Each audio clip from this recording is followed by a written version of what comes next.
What compels a person to jump into the unknown? It's a question that speaks to the core of our deepest fears and greatest aspirations. Some take the leap driven by curiosity, others by desperation. Some seek adventure, while others are pushed by forces beyond their control. It's this very leap into the unknown that brings us to the enigmatic tale of D.B. Cooper. On a cold November evening in 1971, an ordinary man became the character of an extraordinary story. Seemingly just another passenger on a flight, D.B. Cooper transformed into a figure of intrigue and mystery. With the threat of a bomb in a briefcase and a demand for $200,000, he leapt into the unknown skies over the Pacific Northwest, never to be seen again. But his legendary leap has fueled speculation and wonder for decades. As we explore the events of that day and the mystery that followed, we're looking for more than just facts. We're trying to understand the mind of D.B. Cooper. What drove him to vanish into the night, leaving behind questions that have gone unanswered for over half a century? This isn't just a tale of crime, it's a human story, one of courage, desperation, and the unfathomable depths of the human spirit. Join us as we step into the shoes of D.B. Cooper, a man who became a legend by jumping into the unknown, and in doing so, left us with a story that continues to intrigue and challenge us to this day. This is the story of D.B. Cooper, the Skyjacker who vanished. On a quiet Thanksgiving Eve in November 1971, Florence Schaffner, a 23-year-old flight attendant for Northwest Orient Airlines, was preparing for a routine flight from Portland to Seattle. As 37 passengers boarded Flight 305, Schaffner noticed a man in a black suit and tie. He was about 6 feet tall, with short brown hair and piercing eyes. He took a seat in the last row and ordered a drink, bourbon and 7-Up. Shortly after takeoff, the man leaned forward and handed her a note. Assuming it was his phone number, she dropped it into her purse without looking, until the man leaned towards her and whispered a dire warning. "Miss, you'd better look at that note. I have a bomb." She opened the note and read, "Miss, I have a bomb in my briefcase and want you to sit by me." Following his demands, Schaffner sat down next to him and quietly asked to see the bomb. He opened his briefcase, and she saw 2 rows of 4 red cylinders, which she assumed was dynamite. Attached to the cylinders were a wire and a large battery. And so begins the story of D.B. Cooper, the infamous Skyjacker who would disappear into the night, along with $200,000 in ransom money, evading law enforcement for over 50 years. Calm and collected, Cooper told Florence Schaffner his demands, which she brought to Captain William Scott in the cockpit. The hijacker demanded $200,000, 2 front and 2 back parachutes. He also wanted the money delivered in a knapsack by 5 p.m. Captain Scott contacted Seattle Tacoma ATC to inform them of the situation, who then contacted the authorities. The president of Northwest Orient, Donald Nyrock, authorized payment of the ransom and ordered all employees to cooperate. For the next 2 hours, Flight 305 circled Puget Sound while authorities worked to gather the ransom. Cooper demanded flight attendant Tina Mucklow remain by his side and act as a liaison with the cockpit. Mucklow noted that Cooper appeared familiar with the local terrain, remained calm, and seemed rather nice. The two chatted, and Mucklow asked why he picked this airline. Cooper laughed, replying, "It's not because I have a grudge against your airlines. It's just because I have a grudge," before explaining this flight simply suited his needs. Passengers were told their arrival would be delayed because of a minor mechanical difficulty. Around 5:24, Captain Scott was informed the ransom had been delivered, which he relayed to Cooper. With that, the next phase of Cooper's daring plan was about to unfold. Flight 305 landed in Seattle at 5:46 p.m., with Captain Scott parking the aircraft away from the main terminal. Cooper demanded that only one person approach the plane with the parachutes and money, and that the only entrance and exit be through the aircraft's front door via the stairs. Following Cooper's instructions, Tina Mucklow exited the aircraft and retrieved the money. When she returned, she carried the money bag past the seated passengers to Cooper in the last row. After receiving the money, he agreed to release the passengers. As the passengers deplaned, Cooper inspected the money. To break the tension, Mucklow jokingly asked if she could have some. To her surprise, Cooper agreed and handed her a packet of bills. However, she immediately returned the money and explained that accepting tips was against company policy. With the passengers freed, 6 crew members remained on board with Cooper. While Mucklow brought aboard the parachutes, flight attendant Florence Schaffner asked Cooper if she could retrieve her purse behind his seat. Cooper agreed and told her, "I won't bite you." Flight attendant Connie Hancock then asked if the flight attendants could leave, to which she replied, "Whatever you girls would like." Hancock and Schaffner then deplaned. As Cooper watched the flight attendants leave, the next stage of his plan was about to take off. When Tina Mucklow brought the final parachute to Cooper, she gave him instructions on how they worked, but Cooper said he didn't need them. Following his demands, Flight 305 was refueled for a new flight. During the refueling, Mucklow said Cooper complained that the money was delivered in a cloth bag instead of the knapsack he requested, and that he now needed a new way to transport the money. Using a pocket knife, Cooper cut the canopy from one of the reserve parachutes and stuffed some of the packets into the empty parachute bag. Cooper then gave the crew his flight plan: Mexico City at the slowest speed possible without stalling the plane, approximately 115 miles per hour at an altitude of 10,000 feet. He also specified that the landing gear remained deployed, the wing flaps lowered, and the cabin unpressurized. First Officer Rackstraw informed Cooper those conditions limited their range, so a second refueling would be necessary. Reno Tahoe International Airport was agreed on as the refueling stop.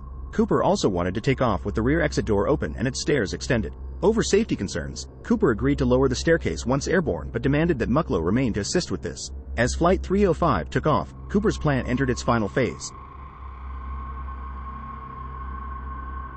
Shortly after takeoff, Cooper instructed McCoy to lower the rear stairs. Afraid of being sucked out of the plane, she begged for a safety line. Cooper relented and told her to go to the cockpit. He would lower the stairs himself. Before leaving, McCoy pleaded with him to take the bomb. Cooper assured her that he would disarm it or take it with him. As McCoy made her way to the cockpit, she glimpsed Cooper securing the bag of money around his waist. She would be the last person to see Cooper. Around 8 p.m., a warning light in the cockpit showed the rear stairs had been deployed. The crew asked Cooper over the intercom if he needed help, but he replied, no. At approximately 8:13, the tail suddenly pitched up, forcing pilots to adjust and return to a level flight. Co-pilot Rackstraw recalled this happened near the suburbs north of Portland. As they neared Reno, the crew was unsure if Cooper was still on board. McCoy asked him to raise the stairs over the intercom, but her requests went unanswered. Flight 305 touched down in Reno at 11:02, with its stairs still deployed. Authorities quickly surrounded the plane, but after a 30-minute search, neither Cooper nor a bomb could be found. What happened to D.B. Cooper in the air that night remains one of the most enduring mysteries in aviation history. After the hijacking, the FBI found fingerprints as well as Cooper's black clip-on tie and 2 parachutes, one tampered with. As the manhunt intensified, agents pieced together Cooper's face from eyewitness accounts. However, the mystery deepened as factors made the search area unpredictable. No pilot or radar ever detected Cooper's parachute. On a moonless night cloaked by clouds, a figure dressed in black could vanish without a trace. An SR-71 Blackbird retraced Flight 305's path, but to no avail. A recreation even saw the FBI using the hijacked plane to mimic the hijacking conditions. They put Cooper's likely landing near Mount St. Helens, but search teams combing the area found nothing. In the spring of 1972, over 200 soldiers, airmen, and volunteers scoured Clark and Cowlitz counties for any trace of Cooper or his equipment. Despite intense search efforts, Cooper's precise landing spot remains unknown. Decades later, in 2019, an FBI report noted that 3 hours after Cooper's jump, a burglar raided a store near Hyson, Washington, within the projected drop zone. This thief snatched only survival items. Was this Cooper? And where was the money? The search for D.B. Cooper's ransom money continues to this day, with many theories but no definitive answers. A month after Cooper vanished into the void, the FBI released the serial numbers of the stolen bills to banks, casinos, and other institutions that handled large amounts of money. In 1972, that list was made public. Despite the global attention for these stolen bills, none ever surfaced. Until February 10, 1980, a young boy was playing on a stretch of beach known as Tina Bar along the Columbia River when he unearthed a literal buried treasure: 3 soggy bundles of cash totaling $5,800. Still in their rubber bands, the bills were extremely weathered and in poor condition. But their serial numbers were a match to the money Cooper jumped from Flight 305 with. Investigators noted that several bills had been removed from one of the packets. This unexpected discovery challenged the theory of where Cooper's leap had ended. Evidence suggested the bills hadn't found Tina Bar until years after Cooper's leap. Additionally, spring-blooming flowers suggested these bundles had entered the water months after Cooper's November jump. To this day, the cash from the Columbia River remains the only confirmed physical evidence from the hijacking found outside the aircraft. What happened to Cooper and his money? There are several theories. During the hijacking, Cooper demanded 4 parachutes, 2 primaries and 2 reserves. The reserves were sourced from a nearby skydiving school, while a local aviator provided the primaries. Earl Causey, who packed all 4 chutes, identified the primaries as emergency bailout chutes designed to deploy instantly, not for maneuverable skydiving. It is believed Cooper asked for a set of parachutes to convince authorities that he would take a hostage with him rather than give him a non-functional parachute. When Flight 305 landed in Reno, officials found Cooper left behind one of each chute. The remaining reserve had been tampered with 3 of its lines cut. This suggests Cooper repurposed it to carry the ransom, an action supported by Tina McCoy's account. The untouched main chute left was identified as a Navy model NB6. However, authorities learned that a reserve chute provided to Cooper was a non-functional training model, unsuitable for an actual jump. Its canopy had been sewn shut for instructional purposes, making it incapable of supporting a descent. This chute was missing from the plane, leading to speculation about Cooper's parachuting expertise. Experienced skydivers would likely have recognized the dummy. How did Cooper plan to survive after jumping from the plane? And how well thought out was his hijacking plan? The FBI concluded Cooper's hijacking was meticulously planned and executed with in-depth aviation knowledge, familiarity with the local geography, and an understanding of the 727's capabilities. By selecting a rear seat, Cooper's position allowed him to monitor the crew, avoid any surprise approaches, and maintain a low profile. In demanding 4 parachutes, Cooper implied that hostages could be forced to jump, negating the risk of receiving tampered equipment. Cooper's use of a bomb to maintain control also deterred direct confrontation. Cooper's insight into the 727 was striking. His choice was based on the jet's unique aft air stair, which could be deployed mid-flight, a fact he exploited expertly. His knowledge extended to refueling protocols and specific operational features. This familiarity led the FBI to theorize Cooper might have known about its use in covert CIA operations during the Vietnam War. Such specialized 727 knowledge was not common knowledge to civilians. While Cooper displayed comfort with the military-grade parachutes provided, whether he had professional experience remains uncertain. Despite flight attendant Mucklow's observations of Cooper's ease with the parachutes, the extent of his experience is a topic of speculation. Although Cooper possessed essential aviation knowledge, investigators were unsure if he had the advanced skills necessary to survive his jump. The FBI was skeptical of Cooper's survival based on several factors suggesting he was ill-prepared for the jump and subsequent conditions. Investigators initially presumed Cooper might be an experienced jumper but later revised this view. An experienced skydiver would likely not have jumped in such hazardous conditions, darkness, rain, and high wind speeds, especially not dressed in loafers and a trench coat. Cooper's lack of a helmet, proper protective clothing against freezing temperatures at high altitudes, and survival gear for the wilderness he landed in point to a lack of preparation. While he did have a paper bag with unknown contents, it seemed unlikely to hold the gear needed for the challenges he faced.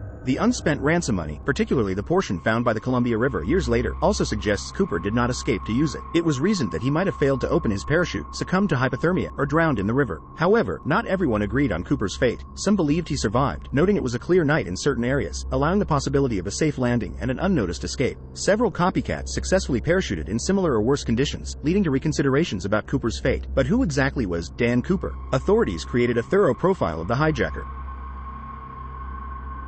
Eyewitness accounts from the hijacking presented Cooper as a man approximately 5 feet 10 in his mid-40s with neat black hair and an olive skin tone. Passenger Bill Mitchell's encounter with Cooper painted a somewhat smaller figure, contributing to the notorious composite sketch. Another passenger, Robert Gregory, supported Mitchell's description, adding a possible Mexican-American or Native American heritage. Familiarity with the Seattle area, combined with Cooper's observation of McCoy Air Force Base, hinted at a military background, possibly the Air Force. The alias, Dan Cooper, also struck a curious note. It was a name borrowed from the hero of a Belgian comic, a dashing Royal Canadian Air Force pilot. The comic was unknown in the US, suggesting Cooper may have discovered it in Europe. By 1973, the FBI had developed a profile postulating Cooper was a parachutist seasoned by military experience. His poise and intelligence were unmistakable. From his careful language to his respectful demeanor, Cooper seemed to operate above the fray of common criminals. This mystery man, who commandeered the skies with a calm and calculated air, left behind a trail of clues that were as confounding as they were revealing. Was he the desperate rogue, the calculated veteran, or the thrill-seeker of legend? Investigators interviewed over 1,000 serious suspects with several credible persons of interest.